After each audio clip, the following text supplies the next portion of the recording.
Welcome to my YouTube channel, ang Kahar TV. For today's video mga kahar, ituturo ko sa inyo ang C7 chords. Yan po ang C7 chords. At ang ipipraise natin dito mga kahar ay itong 5th string sa 3rd fret.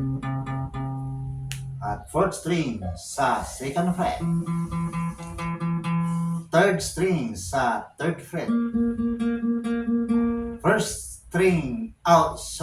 Second string sa 1st fret.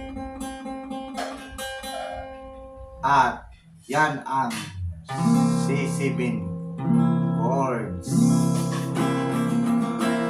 Yan mga kahar, madali lang ito mga kahar kasi ang i-press na natin, itong klingkingan natin dito sa 3rd string sa 3rd fret. Para ibaba lang natin, para makuha natin siya mga kahar. Yan mga kahar. C7 ang chords na itinuturo natin ngayon mga kahar. Yan mga kahar. Pakinggan yung tunog ha. Gayahin nyo yun dyan.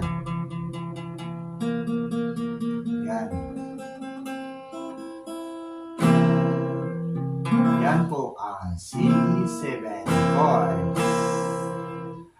At sana'y nakatutulong itong video sa inyo mga kahar. At kung maaari lang po sana ay mag-subscribe kayo sa aking munting channel ay ito'y malaking tulong na po sa aking YouTube channel mga kahar. At paki-like at comment dyan mga kahar. At kung gusto kayong may mga matutunan sa chords na hindi nyo alam, i-comment nyo lang dyan mga kahar at gawa natin ng video. Yan lang po mga kaharat. Bye-bye. Thank you for watching.